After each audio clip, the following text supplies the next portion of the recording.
Ahora vamos a ver lo que es la anatomía del cuello. El cuello tiene sus límites, como toda región anatómica.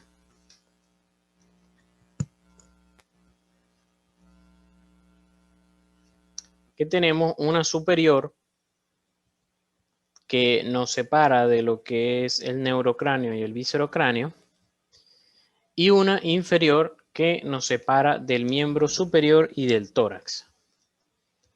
Entonces, el límite superior es una línea que va desde el tuyuyo que les dije en el cráneo, en el occipucio, línea semicircular superior, apófisis mastoides, mandíbula o las ramas mandibulares y el mentón. Y la línea inferior igual va desde atrás, desde la apófisis espinosa de C7, pasa por la espina de la escápula, acromio, clavícula y manubrio external. Todo eso, todo lo que está por dentro de esas dos líneas es lo que tenemos en cuello. Entonces, como toda región anatómica, empezamos con lo que es los huesos que la conforman. Tenemos la columna cervical. La columna cervical, primero tenemos la C1, que es el atlas. Recuerden que las vértebras normalmente tienen un cuerpo a nivel hacia anterior, luego hacia atrás lo que vienen las facetas articulares, y por último entonces están las apófisis espinosas hacia atrás, y hacia los lados las apófisis transversas. En el caso del atlas no tenemos cuerpo, sino lo que llamamos tubérculo anterior y tubérculo posterior. Y por aquí va a pasar la médula espinal. Se llama Atlas porque era el dios que sostenía el mundo. Es el que en la representación, el dios en la mitología griega que sostenía el mundo. Entonces esta vértebra es la que se encarga de sostener el cráneo. El axis es una vértebra también fuera de lo común, que tiene hacia atrás una apófisis espinosa, pero que está dividida en dos ramitas. Y lo otro diferente es que tiene como un dientecito que se le llama diente del atlas, perdón, diente del axis, que se articula con el atlas. Es decir, que esta faceta que ustedes ven aquí se articula con esto, están encima puestas las dos, entonces el diente quedaría aquí, y eso permite que el atlas rote sobre el axis y ayuda a la rotación de la cabeza. Es decir, que cuando nosotros hacemos esto, lo que se mueve es el atlas sobre el axis en rotación. Aquí tenemos las vértebras, las otras vértebras cervicales de aproximadamente C3 a C7, y que, como les dije, tienen una apófisis espinosa que está dividida en dos ramitas, y hacia los lados las apófisis transversas, pero las apófisis transversas tienen un agujero que se llama agujero transverso. A través de ese agujero va a subir una arteria llamada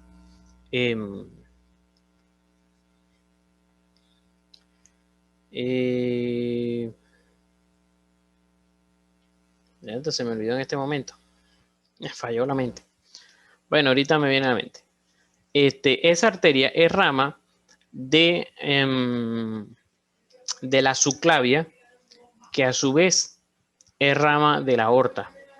Ella sube a nivel posterior hasta el cráneo.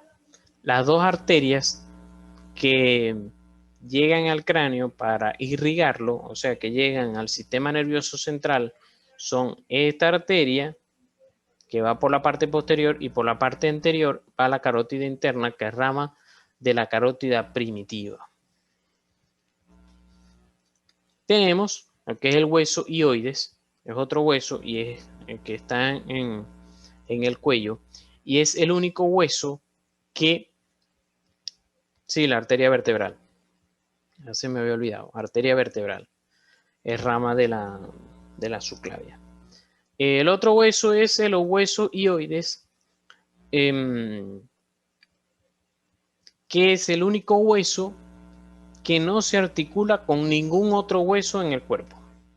El único hueso que no se articula con ningún otro hueso. Él sirve más que todo para inserciones musculares, sobre todo de la base de la lengua. Los músculos intrínsecos de la lengua parten de allí para ayudarla a mover. Entonces, en cuanto a la parte ósea, tenemos las vértebras cervicales y el hueso hioides. Tenemos entonces dentro de las estructuras viscerales, dentro del cuello, tenemos la laringe. Recordemos que la laringe es uno de los trayectos de lo que es el sistema respiratorio. El sistema respiratorio comienza con la vía aérea superior, comienza con las fosas nasales, luego viene faringe, y entonces el aire llega aquí a este punto que llamamos laringofaringe. Y luego la laringe que comienza aquí, a este nivel, y comenzamos aquí la tráquea. La laringe está compuesta por 3 cartílagos que son impares y otros varios que son cartílagos pares. Los cartílagos impares son estos que vemos aquí, la epiglotis, el cartílago tiroides y el cartílago cricoides, y van en ese orden. El cartílago tiroides, aquí en la parte posterior de él, se inserta este ligamento tiroepiglótico de donde se sostiene la epiglotis. La epiglotis, la función es de que cuando viene la comida aquí, en la cavidad oral, y entonces uno deglute, entonces la comida va a pasar hacia el esófago que está aquí a nivel posterior de la laringe. Al pasar, la epiglotis desciende y ocluye la tráquea, ocluye la laringe para evitar de que la comida se vaya por allí. Entonces cuando nosotros hablamos, ella se mantiene abierta. Por eso es que si estamos comiendo y hablamos, eso hace que entonces nos podamos ahogar porque la epiglotis no haya que hacer y entonces se abre de repente cuando ustedes están tragando y se pasa la comida para allá, y entonces eso es obviamente muy sensible porque es nada más para que pase aire por allí, y si pasa alguna estructura como es comida, va a empezar a toser, va a activar el reflejo de la tos. Esta es una vista anterior, como les dije, entonces este sería la epiglotis, el hueso hioides, cartílago tiroides y el cartílago cricoide. Esto que se ve aquí transparente son los otros cartílagos que son pares, el aritenoides, por ejemplo. Y entonces hay unas membranitas aquí. Una membrana que separa entre el hioides y el tiroides es la membrana tiroidea, y la membrana entre el tiroides y el cricoide es la cricotiroidea, que es a través de la cual se hace la cricotiroidotomía.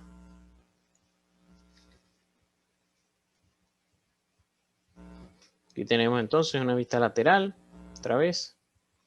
Y entonces aquí tenemos igual otro dibujo. Y estos son fotos a través de una broncoscopia, cómo se ven las cuerdas vocales. Porque entonces aquí, a este nivel, sostenidas por estos cartílagos, el aritenoides y el corniculado, que van a tensar y destensar lo que son las cuerdas vocales. El aire pasa por aquí, o bueno, vamos a decir de abajo hacia arriba, y hace que las cuerdas vocales vibren. Y al vibrar es donde se produce la voz. Aquí las tenemos, las cuerdas vocales. Entonces, depende de de la hendidura glótica, de cómo queda la hendidura, queda la abertura, entonces va a vibrar más o menos, o cómo va a salir la voz, si aguda o no tan aguda. La glotis, recuerden que la glotis es el espacio entre las dos cuerdas vocales. Tampoco es una estructura, así como el meato, también se le llama meato al espacio. La glotis también es un espacio entre las dos cuerdas vocales, no es una estructura como tal. Sí, exactamente. La arteria vertebral llega al cerebro por delante del tallo encefálico y se anastomosa formando la basilar. Ok, entonces vamos a ver los planos musculares. Ahora vamos a ver los músculos. Cosa que a veces no nos gusta mucho los músculos. Pero bueno, es parte de lo que tenemos que aprender. El cuello. Las regiones del cuello se dividen en anterior y posterior. Eso es de acuerdo a la vértebra, pues. Delante de la vértebra está todo, vamos a decir, compartimiento anterior, lo que llamamos anterior. Y detrás de la vértebra está el compartimiento posterior. Entonces, detrás de esta línea que dibujé aquí en azul, lo que está por delante es compartimiento anterior. Vamos a ver todos esos músculos. Primero vamos a ver los músculos posteriores. Perdón. O sea, los músculos anteriores, pero que son los más profundos. Primero vamos a ver los más profundos. Vamos a ver los mediales. Y después vamos a ver estos que están aquí hacia lateral. Después de eso, entonces vamos a ver estos músculos que están aquí por esta fascia morada, llamados los músculos supra e infrayoideos, porque tienen que ver con el hueso ioides. Y más adelante todavía, el esternocleidomastoideo. Luego vamos a ver hacia posterior 4 planos de músculos que son estos que están aquí detrás de la vértebra cervical, que es lo que llamamos los músculos de la nuca. Ok, entonces vamos a empezar. Primero tenemos aquí los músculos de la región anterior. Como les dije, vamos a ver primero los músculos de la región anterior y los grupos, y dentro de los de anterior vamos a ver los más profundos. Y dentro de los más profundos vamos a ver los que son del grupo medial, llamados músculos paravertebrales, que son los del grupo medial. Entonces, las inserciones, yo se las describí aquí, sin embargo, no, por lo menos yo como profesor de hemofisiología 3 no lo preguntaba a profundidad porque es medio complicado de grabar. Entonces, en la medida que pueda, yo les voy a explicar las inserciones, más no como tal, como les vuelvo a decir, yo por lo menos no lo pedía, pues. Tenemos el músculo largo del cuello, que es este que tenemos señalado aquí, y de hecho son varias partes de este músculo largo del cuello. Tenemos una parte que su origen es de los cuerpos de C4, desde C4 y D3 hasta los cuerpos de C2 y C3, que serían estos que están aquí, que van de aquí, ¿no? Van desde estas inserciones, desde los cuerpos vertebrales de estas vértebras inferiores hasta los cuerpos vertebrales de estas vértebras superiores aquí, que hacen como un arquito. Otra parte van desde los cuerpos de D1 y D3 hasta los tubérculos anteriores de la apófisis transversa de C5 a C7, que serían estos aquí, desde D1 y D3 hasta las apófisis transversas de C5 a C7. Serían esto que está aquí. Estos, vamos a decir, estas fibras musculares que no se van a dirigir a los cuerpos vertebrales, sino a la apófisis transversa. Y otros que van desde los tubérculos anteriores de la apófisis transversa de C3 y C5 hasta el tubérculo anterior del atlas, que sería esto que está aquí.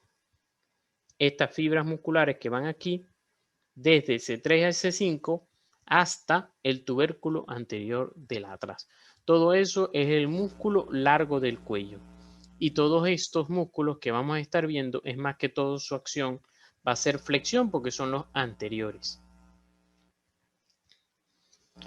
El otro músculo, los otros músculos son más pequeñitos. Seguimos en el grupo medial. Es el músculo recto anterior de la cabeza y el largo de la cabeza. El recto anterior de la cabeza, que es este que tenemos aquí, que va desde el atlas hasta la apófisis triangular del hueso occipital. Desde el atlas hasta la apófisis triangular del hueso occipital. El hueso occipital tiene una apófisis que va hacia adelante, que es esta misma que tenemos aquí como parte basilar, o aquí también lo tenemos como apófisis triangular, porque esto lo busqué de otro libro, diferente a este. Y que entonces el recto anterior de la cabeza va ahí, a la apófisis basilar o apófisis triangular del hueso occipital desde el atlas. Y el otro músculo es este largo de la cabeza que va desde los tubérculos anteriores de C3 a C6 hasta la apófisis triangular igual del hueso occipital. Pero de tubérculos anteriores, aquí tengo un error, que no es los tubérculos anteriores, pero de las apófisis transversas. Porque, si ustedes se fijan aquí, las apófisis transversas están divididas en un tubérculo anterior y un tubérculo posterior. Entonces este músculo va desde los tubérculos anteriores de las apófisis transversas. El error es que no le agregué aquí apófisis transversa. Fíjense que aquí tubérculos anteriores de las apófisis transversas. Este con el primero, largo del cuello, ahí sí lo coloqué. Pero este aquí, tubérculos anteriores de C3 a C6. De C3 y C6, C3, C4 y C, o sea, C3, C4, C5 y C6 hasta la apófisis transversa, hasta la apófisis triangular del hueso occipital. Igual la función es de flexores. Esos eran los grupos mediales. Ahora vamos con los grupos laterales, con los músculos laterales. Estos eran grupos mediales. Ahora vamos con los laterales. Con los laterales tenemos tres músculos que probablemente hayan escuchado en Morfo 2, llamados escaleno anterior, escaleno medio y escaleno posterior. Estos escalenos, estos músculos escalenos, son estos que están aquí, anterior, medio y posterior. A lo mejor cuando vieron plexo braquial, la arteria axilar, llegaron a tocarlos, pero bueno, le dieron que eso lo iban a ver en Morfo 3. Estos músculos debemos recordar la disposición de las costillas. Las costillas normalmente, ellas van en esta posición, de tal manera que tenemos una cara lateral y una cara medial que ve hacia el pulmón. Una cara medial que ve hacia el pulmón y una cara lateral que ve hacia afuera. Pero la primera costilla tiene esta posición como es la clavícula. Tiene una cara superior y una cara inferior. Entonces, las costillas de la 2 a la 12 van en esta posición, entonces también tienen un borde superior y un borde inferior. Por lo tanto, los escalenos que se van a insertar, el escaleno que se va a insertar en la segunda costilla, se va a insertar en su borde superior. En cambio, los dos primeros escalenos que se insertan en la primera costilla se van a insertar en su cara superior. Entonces, por eso vemos aquí que el escaleno anterior va desde los tubérculos anteriores de la apófisis transversa C3 a C6 hasta la cara superior de la primera costilla. Es este que vemos aquí cortado. Este que vemos aquí.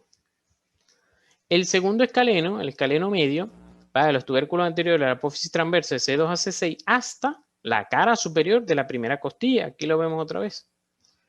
Entre estos dos escalenos pasa la arteria subclavia, que al pasar el borde lateral de la primera costilla se convierte en arteria axilar. Y también a través de esa hendidura que se forma entre los dos escalenos pasa el plexo braquial, ya convirtiéndose en los troncos. Recordemos que cuando ya hay arteria axilar, ya el plexo braquial ya está convertido en fascículos o troncos secundarios.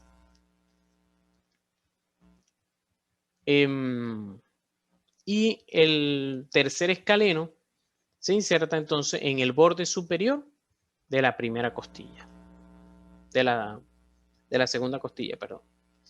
Estos músculos ayudan a la lateralización y también ayudan a inspirar, a subir las costillas para ayudar a la inspiración. Y por eso un paciente que tenemos con dificultad respiratoria, casi siempre yo colocaba el ejemplo de asma bronquial, pero en este año que tenemos el COVID y que da dificultad respiratoria también, vamos a ver que se marcan aquí a los lados cómo esos músculos están ayudando también a respirar porque el diafragma solo no da abasto. Entonces eso eran los laterales. Los laterales, sobre todo lo que llama el libro, esto es con el libro Rubier. Los anteriores eran unos laterales superficiales y entonces hay unos laterales profundos que están aquí más superior, que son el recto lateral de la cabeza y el intertransverso del cuello. Este recto lateral de la cabeza es llamado así porque es recto, pero está más hacia lateral que este que está más hacia medial.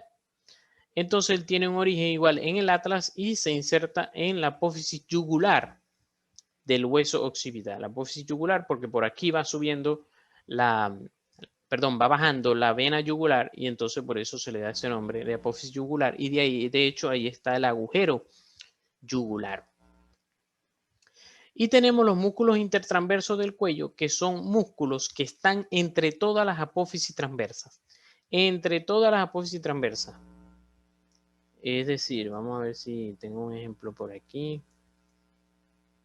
Bueno, es decir, es como si este fuera una vértebra cervical y aquí arriba estuviera otra, ¿verdad? Entonces aquí está la apófisis transversa, aquí está esta apófisis transversa. Entonces entre ellas siempre va a haber un musculito que se va a llamar intertransverso del cuello. Después aquí abajo, entre esta vértebra y la otra, va a haber otro músculo intertransverso, porque entre los transversos, otro aquí, otro aquí, otro aquí, otro aquí, y así van bajando. Aquí hay una mnemotecnia con los músculos de la nuca. Entonces, si se acuerdan de este primer dibujo, que entonces ya vimos los músculos más profundos. Estamos todavía solamente en la región anterior. Entonces aquí tenemos los músculos profundos. Ahora vamos un poco a los del plano, vamos a decir medio, porque el plano más superficial sería el esternocleidomastoideo. El plano medio, que entonces son estos músculos supra e infrayoideos. Son estos aquí. Tenemos los músculos infrayoideos, son los músculos que están debajo del hueso hioides. Y los músculos suprayoideos son los músculos que están encima del hueso hioides. Entonces, los músculos infrayoideos tenemos que son facilitos porque van nombrando las estructuras de dónde a dónde van. Primero tenemos el músculo externo tiroideo, que es obviamente un músculo que va desde el manubrio external hasta el cartílago tiroides. Este que está aquí. Este que viene aquí detrás de este que está cortado. Este que viene aquí. Externo tiroideo.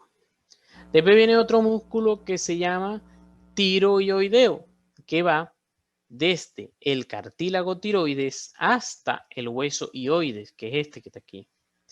Después hay otro músculo que es más superficial a estos dos, que él sí se le gusta echarse el polo completo, desde el esternón hasta el hioide y por lo tanto se llama esternotiroideo. Es este que está aquí o este que está cortado para poder ver a este que es el esternotiroideo y el tiroideo. Y por último tenemos al músculo homoyoideo, que a lo mejor lo rozaron cuando estaban en Morfo 2 y vieron la escápula y en el ángulo superomedial de la escápula se inserta el músculo homoyoideo porque va desde el borde superior y medial de la escápula, en el ángulo superomedial de la escápula, hasta el hueso hioides. Homohioideo. Ellos ayudan al descenso del hioide. ¿Y para qué yo necesito descender el hioide?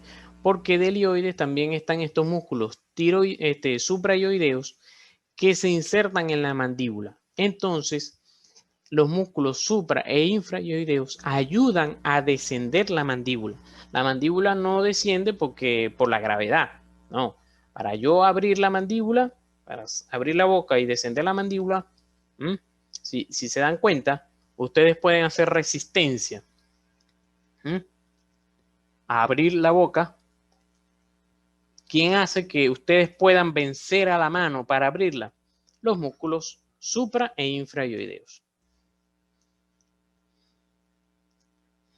Entre los músculos suprahioideos, entonces tenemos de lo superficial a lo profundo, ¿no? Tenemos aquí.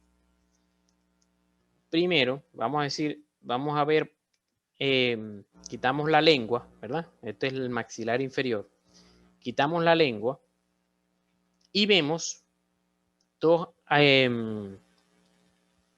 músculos, o vamos a decir 4 músculos, que vienen insertados en como unos honguitos que están aquí, como unas apófisis, pero pequeñitas, que van aquí. Son 4, 2 derechas, una arriba de la otra, y 2 izquierdas.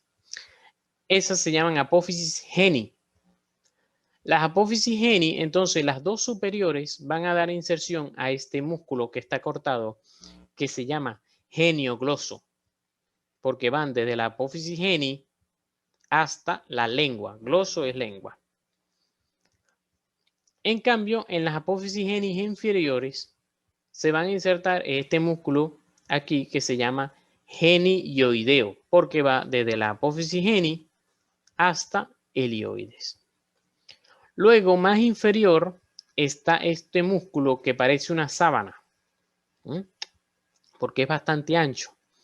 Y él se va a insertar desde el borde medial de la mandíbula hasta la línea media, es decir, se va a enlazar con el otro.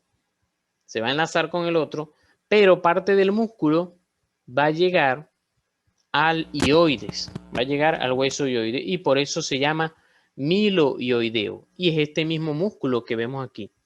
Este músculo que vemos aquí, que se entrelaza aquí en la línea media, pero también llega al hioides, es el milohioideo. No vemos al geniogloso y al genioideo porque están por encima del milohioideo.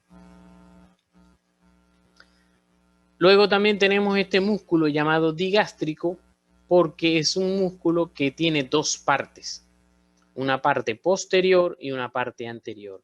Pero si se fijan aquí hay como una polea, encima del hioides hay una polea por donde el digástrico, que viene desde la apófisis mastoides, viene desde allá atrás, que está insertado, pasa por debajo de la polea y llega hasta la mandíbula, al borde inferior de la mandíbula. Ese es el recorrido del digástrico.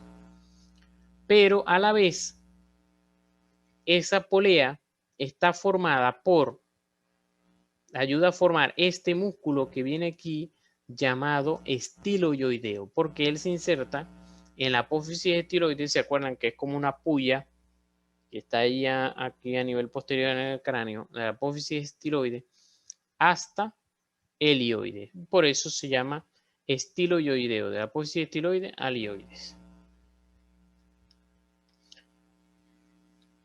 Como les dije, todos estos músculos van a ayudar a descender la mandíbula. Entonces aquí tenemos otra vez un repaso de los infrahioideos, suprahioideos. Los infrahioideos, este sería, ¿verdad? Tiroideo, de la tiroide al hioides, del esternón, perdón, a la tiroides, esternotiroideo, el que se echa el polo completo del esternón al hioides, esternoioideo, y el homoioideo, que va desde el omóplato hasta helioides. De los suprayoideos tenemos entonces el miloyoideo, el genioideo, el digástrico porque tiene dos partes, apófisis mastoides hasta la mandíbula, y el estiloyoideo porque va desde la apófisis estiloides hasta helioides. Aquí tenemos otra vista de lo que es el estiloyoideo, la apófisis estiloide hasta el helioide, y por debajo, porque entonces el digástrico, si se dan cuenta, él se abre y entonces el digástrico le pasa por abajo, así como sucede en los dedos de la mano, que está el flexor superficial de los dedos que hace esto y el flexor profundo de los dedos pasa por debajo. Aquí igual, aquí se ve un poquito mejor, se abre aquí y el digástrico pasa por debajo. Tenemos otra mnemotecnia para los suprayoideos y los infrayoideos. En la región lateral tenemos al esternocleidomastoideo, que como su nombre lo dice, va desde el esternón y la clavícula hasta la apófisis mastoides. Desde el esternón y desde el esternón y la clavícula hasta la apófisis mastoides. Él ayuda a hacer los tres movimientos que puede hacer el cuello: la flexión, la lateralización, que sería el movimiento lateralización, y la rotación.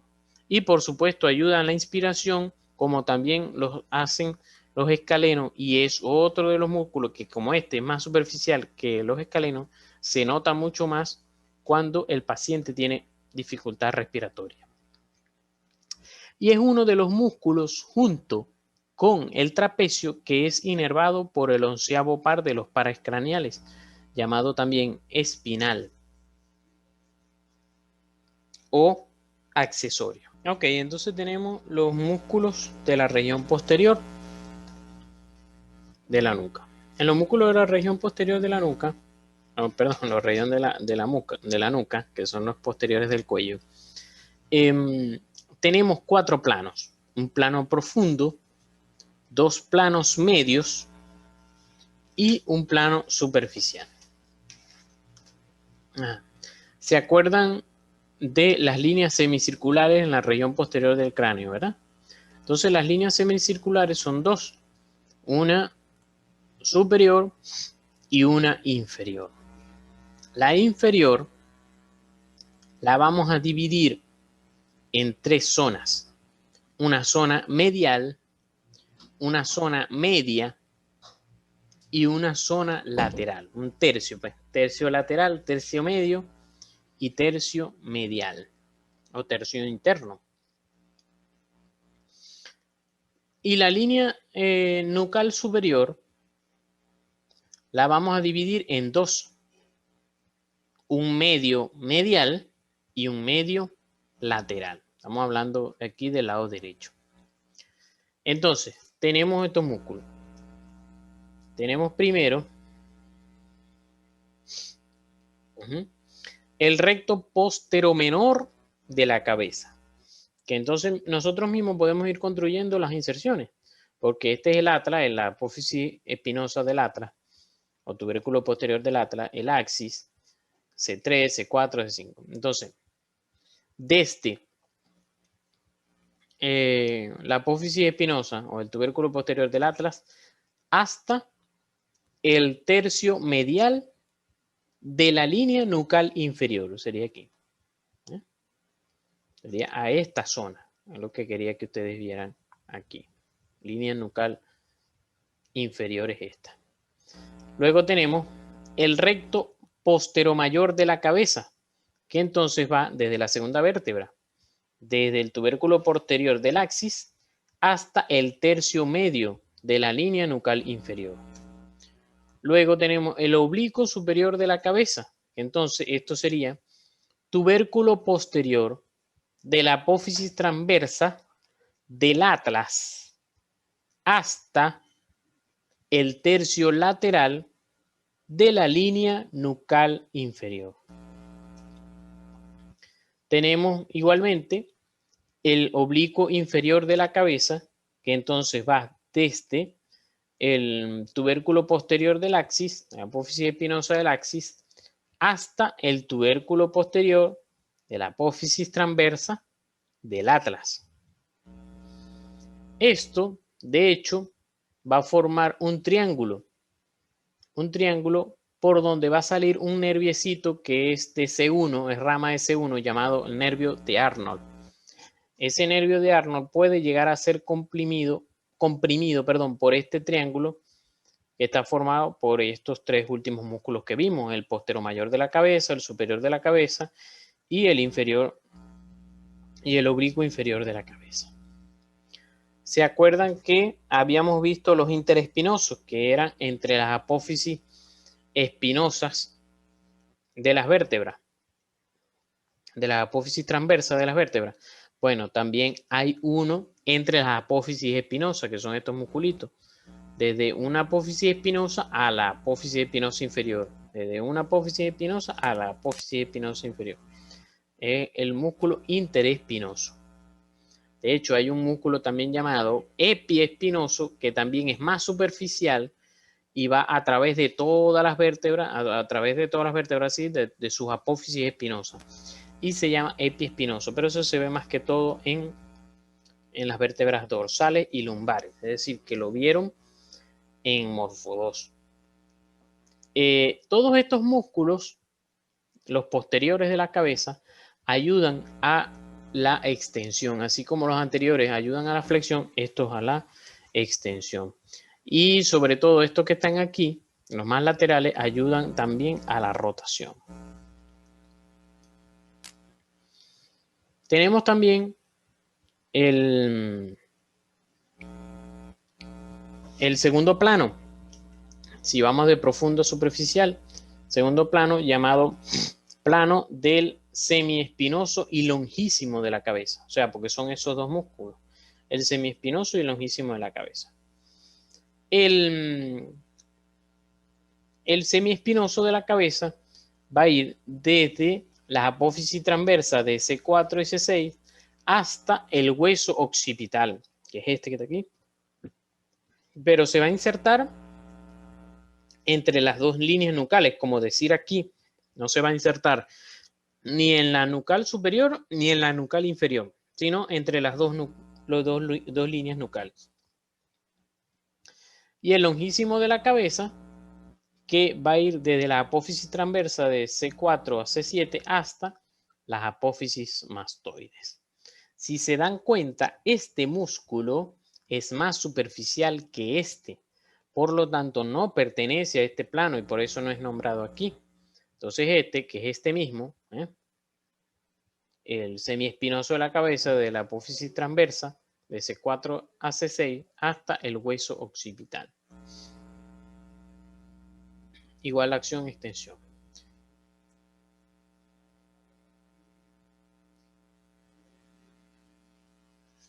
El otro plano sería el tercer plano de lo profundo a lo superficial, sería el plano del esplenio elevador de la escápula. De hecho, ellos se llaman así de acuerdo a los nombres de los músculos, según el Rubier. Tenemos el músculo esplenio, que va desde la apófisis espinosa de C7 hasta D4, desde todas esas apófisis espinosas, todas esas fibras se dirigen al medio lateral de la línea nucal superior. Sería hasta aquí, medio lateral de la línea nucal superior. Por eso lo vemos aquí. Y el otro músculo es el músculo elevador de la escápula, que es este mismo también aquí, que como les dije, que este es más superficial y va a llegar al medio lateral de la línea nucal superior. Y el otro músculo es el elevador de la escápula, que va a ir igual desde el ángulo superomedial de la escápula hasta las apófisis transversas C1 a C7. Este que está aquí, no llegué a conseguir un dibujo que me lo diera mejor, pues. La región posterior entonces está dividida en 4 planos. Estos 4 planos, ¿se acuerdan que era un profundo, 2 que estaban intermedios y uno superficial que solamente está el trapecio? El trapecio tiene su origen en, ¿se acuerdan de las 2 líneas nucales? Una línea nucal superior y una inferior. En la inferior se insertan los músculos profundos y en la superficial, perdón, y en la superior este músculo superficial que abarca desde, porque estas líneas semicirculares son como decir del lado derecho. El trapecio entonces se inserta desde el medio medial, desde la mitad media, desde la mitad medial, vamos a decir, porque tenemos una mitad medial y una mitad lateral, en la línea, línea nucal superior. Entonces, en la línea, en la parte medial, ¿verdad? En el medio medial de la línea nucal superior, desde allí se insertan las fibras del trapecio. Pero no solamente desde allí, sino también de todas las apófisis espinosas de la columna cervical y todas las apófisis espinosas de la dorsal. Todas esas fibras se dirigen hasta la escápula. Entonces, la escápula y la clavícula. Esa es su inserción distal. Entonces resulta que la espina de la escápula es así de esta forma. Entonces tiene un borde superior y un borde inferior. En cambio, la clavícula es como la primera costilla. Tiene un borde anterior y un borde posterior. Entonces aquí lo vemos. Esto que estoy señalando aquí, borde anterior de la clavícula, este sería el borde posterior. Borde superior de la espina de la escápula y borde inferior de la espina de la escápula. Entonces, el trapecio va a buscar insertarse en lo que tiene más cerca. Si él viene desde aquí posterior, ¿qué va a tener más cerca? En la clavícula. ¿El borde posterior o el borde anterior? Por supuesto que el borde posterior. Entonces el trapecio se inserta allí, en el borde posterior de la clavícula y en la escápula. ¿Qué tiene más cerca? ¿El borde superior de la espina de la escápula o el borde inferior? Por supuesto que el borde superior de la espina de la escápula. Por lo tanto, se inserta allí. Entonces, como ven aquí, el origen del trapecio es de la parte medial de la línea nucal superior y apófisis espinosa, perdón, de la columna cervical y dorsal hasta el borde posterior de la clavícula y borde superior de la espina de la escápula. Si ven cómo se dirigen sus fibras al borde superior de la espina de la escápula y aquí que no se ve, borde posterior de la clavícula. ¿Cuál es la función? La función es la de elevar el hombro y por lo tanto así es que se evalúa el 11º par. Bueno, aquí está señalado. Perdón. El trapecio, por el contrario, de una vez, aunque esto es tema normalmente de Morfo 2, pero lo doy de una vez porque así relacionan las dos inserciones de ellos que se parecen. Entonces, el trapecio sale de donde terminó, perdón, el deltoides comienza donde terminó el trapecio. Fijémonos, el trapecio terminó en el borde de la espina de la escápula, entonces el deltoides comienza desde el borde anterior de la clavícula y desde el borde inferior de la espina de la escápula. Esas son las inserciones proximales del deltoides. El borde anterior de la clavícula y el borde inferior de la espina de la escápula. Todas esas fibras se dirigen a la eminencia deltoidea que está en la diáfisis del húmero. Ok, ahí entonces repasamos otra vez las fascias,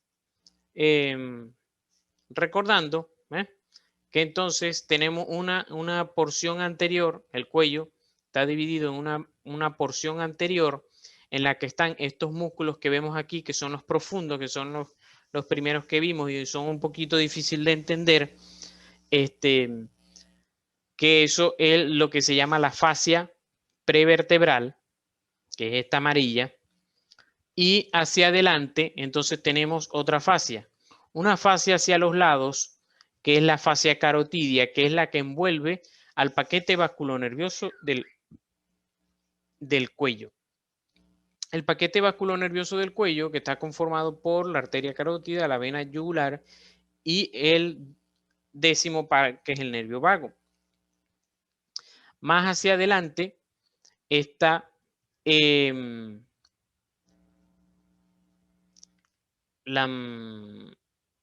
la fascia visceral, en donde está contenida, que contiene, perdón, estos órganos que son la tiroides, la tráquea y hacia posterior el esófago.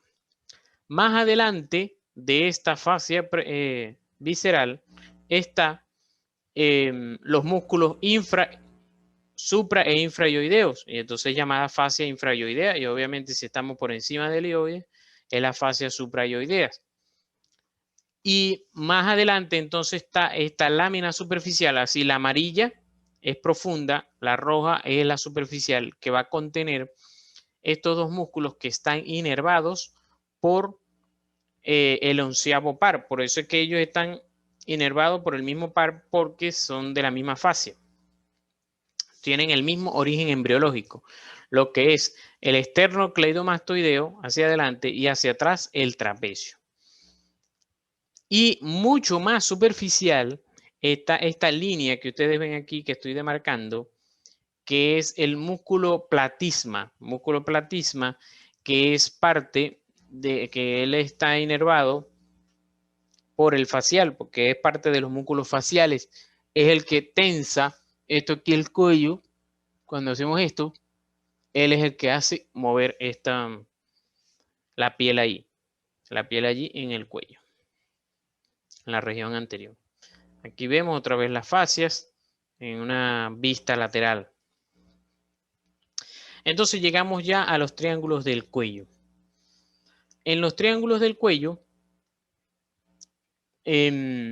como se darán cuenta, estos son láminas de Coscarelli, pero de verdad que me costó conseguir y hasta ahora no he conseguido así un solo libro que me hable de todos los triángulos, sino que a veces uno menciona uno aquel, y bueno, él hizo una recopilación de todos estos triángulos y bueno, me gustó y lo copié de allí. Tenemos entonces lo que es debajo del mentón el triángulo submentoniano, hacia la mandíbula el triángulo submandibular, hacia abajo del hueso ioides el triángulo muscular, hacia arriba y hacia atrás el triángulo carotidio y más hacia posterior el triángulo occipital, y luego por encima de la clavícula el triángulo supraclavicular y el triángulo frénico. Todos estos triángulos están formados por los cruces de varios músculos. Primero, este músculo grande que tenemos aquí, que es el esternocleidomastoideo. Este otro músculo que viene del ioides hacia atrás, es decir, hasta el omóplato, ¿cómo se llama? El homoioideo. Y este otro músculo que vemos que es doble, que viene desde la apófisis mastoide hasta el ioides, pasa por allí y llega al mentón, ¿se acuerdan que es el músculo digástrico? Entonces vamos a ver cada uno de los triángulos. El primer triángulo, el triángulo submentoniano, es un triángulo que está conformado, está delimitado por, a nivel posterior o inferior, ¿sí?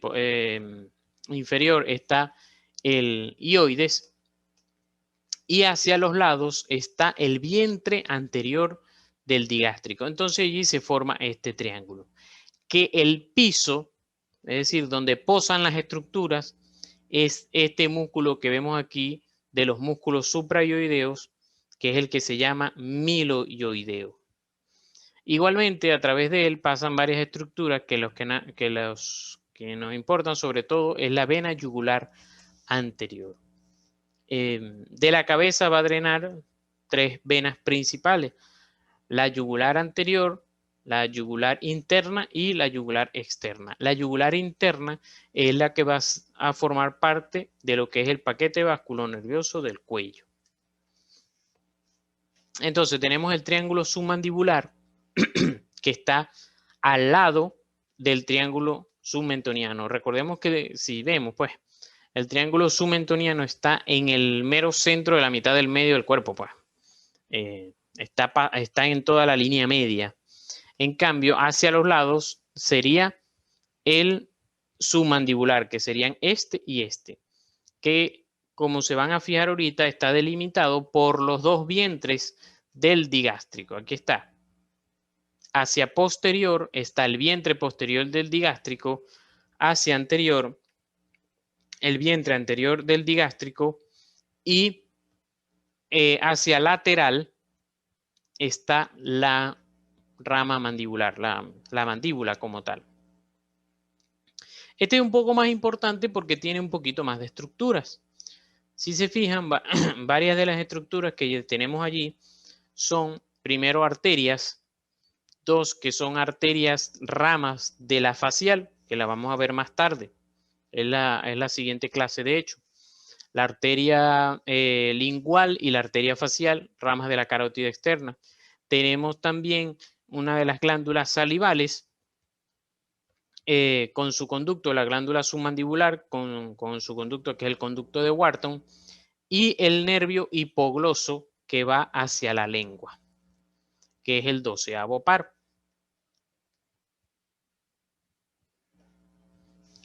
El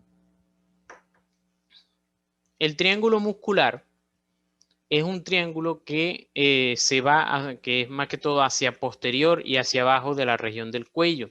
Es decir, está conformado por los músculos de la región infrayoidea. La región infrayoidea, entonces, el triángulo muscular también está conformado, o sea, es más o menos parecido al triángulo submentoniano, en que es un triángulo formado en el medio del cuerpo. Está dividido por la línea media, igual así aquí. De hecho, cuando unimos el triángulo, en este caso el triángulo izquierdo, el izquierdo con el derecho, se va a formar un rombo, que es llamado el rombo de la traqueotomía, de la que voy a hablar a continuación. Entonces, a nivel superior, este triángulo muscular superiormente está limitado por este músculo que, como vemos, que viene del ilioides y va hasta el omóplato. Entonces es el músculo homoyoideo.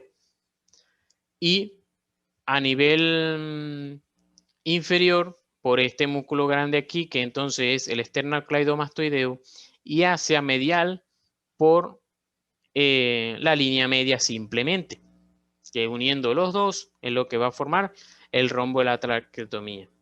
Lo que va a contener, que nos importa más que todo, es la glándula tiroides, y en ella están unas glándulas pequeñitas dentro de ella que se llaman paratiroides, que no tienen ninguna relación, sino que sencillamente están una al lado de la otra, pero no tienen que ver como tal fisiológicamente una con la otra. Y obviamente que está la tráquea, y por eso entonces es nuestro punto de referencia para hacer una traqueotomía. Ahora, muchas veces nos confundimos entre la cricotiroidotomía y la traqueotomía. Aquel procedimiento que es salvatorio para una persona que se hace una emergencia, a veces en la calle, pero se está ahogando, etcétera, es la cricotiroidotomía, que es entre el cartílago cricoides y el cartílago tiroides. Es por encima de eso, o sea, debajito. Recordemos que lo que llamamos manzana de Adán, que va a ser nuestro punto de referencia, eso es el cartílago tiroides. Voy a buscarlo aquí a ver si...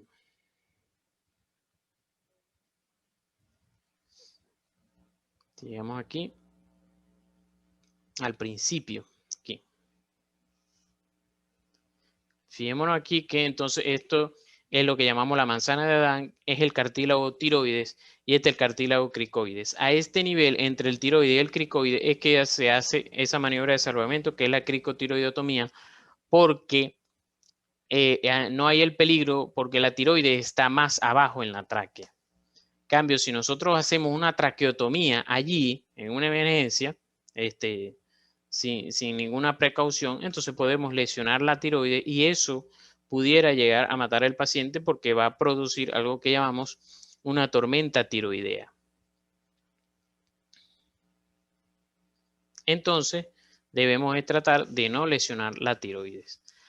Ahora, la traqueotomía sí es un procedimiento quirúrgico mediante el cual se accede a la tráquea para colocar un dispositivo que va a mantener una comunicación entre la tráquea y el medio ambiente, y así el paciente puede respirar porque tiene probablemente alguna obstrucción en las vías aéreas superior, o en el caso de pacientes en UCI que deben permanecer por más de 7, 10 días.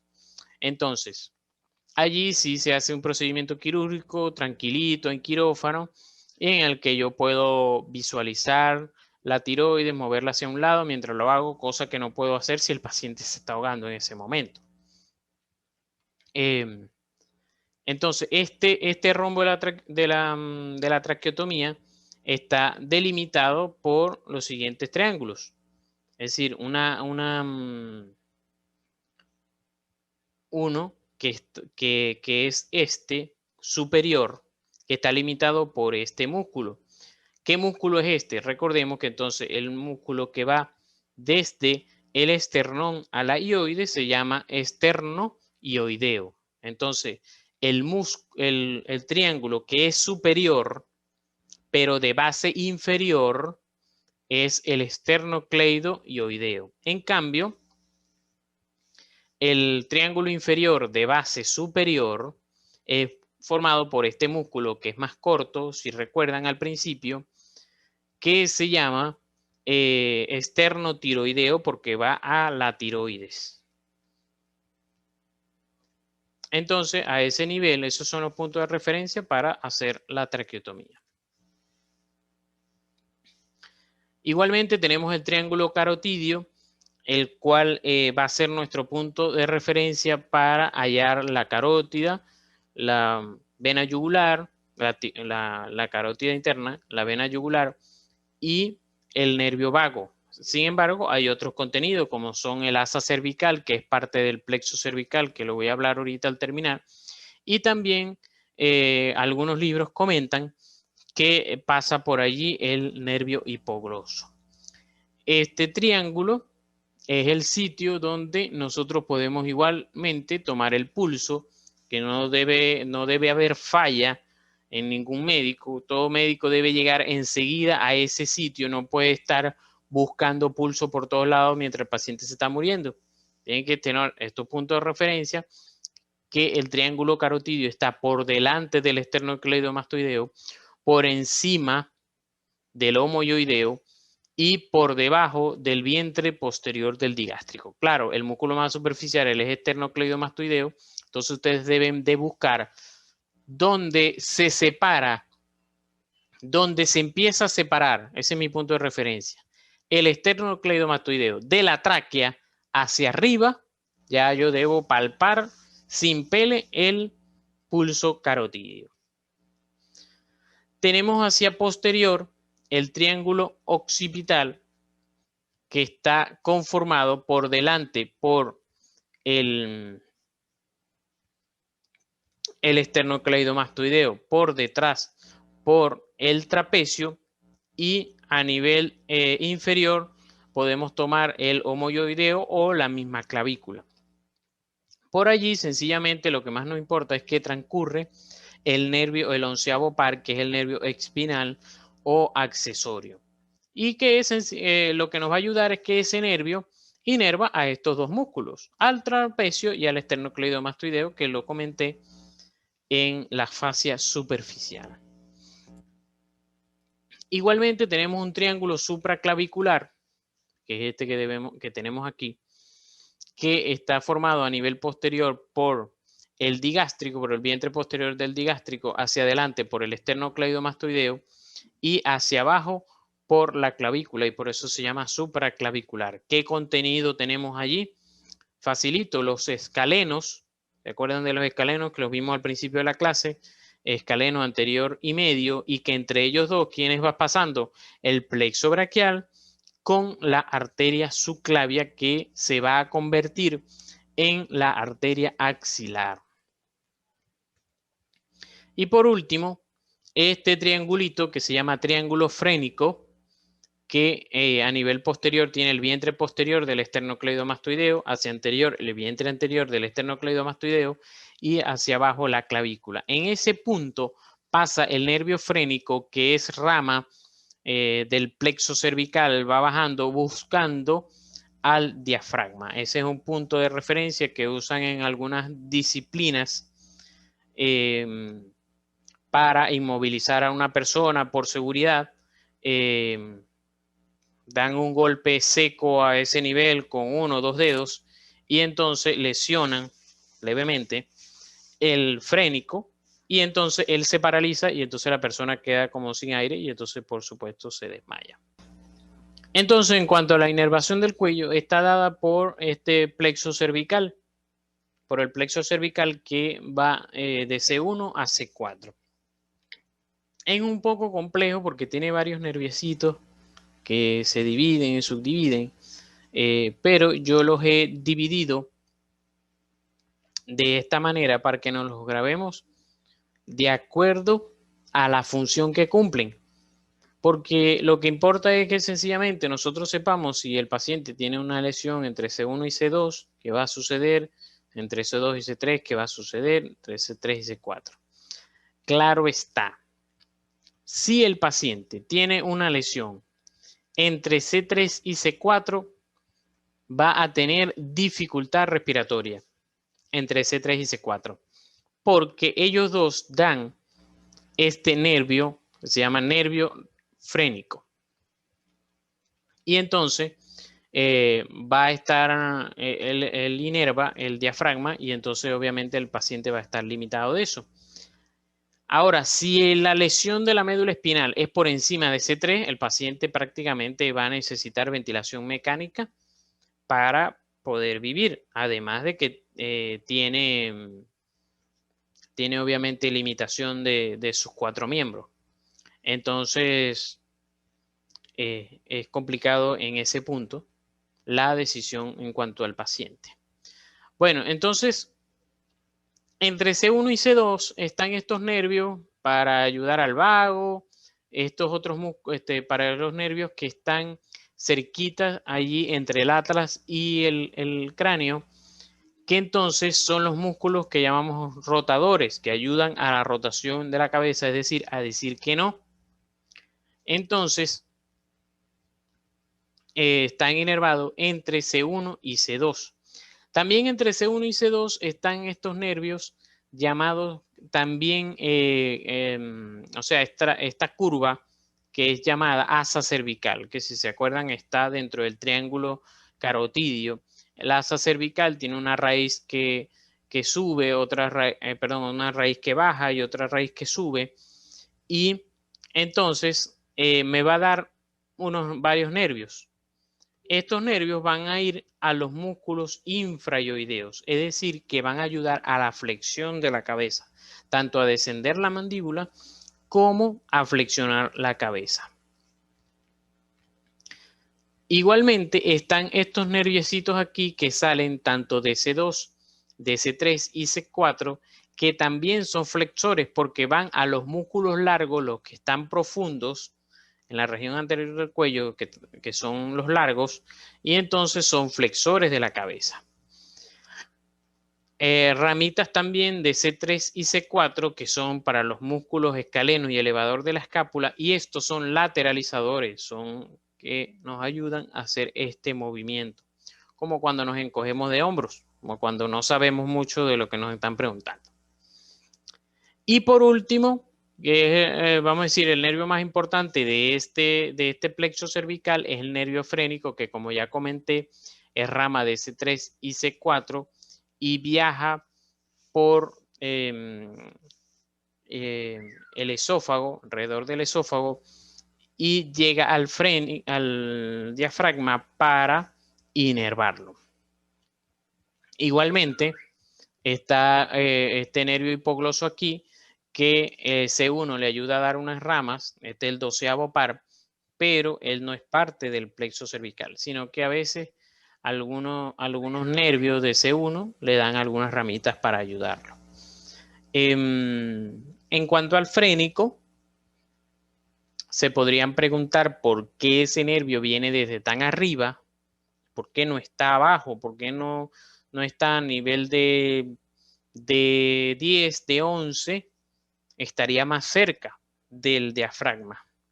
Bueno, resulta que si tú presentas una lesión, si el nervio estuviera en ese nivel que estamos diciendo, en la columna dorsal, y tuvieras una lesión a nivel cervical, te morirías porque están cortando las neuronas.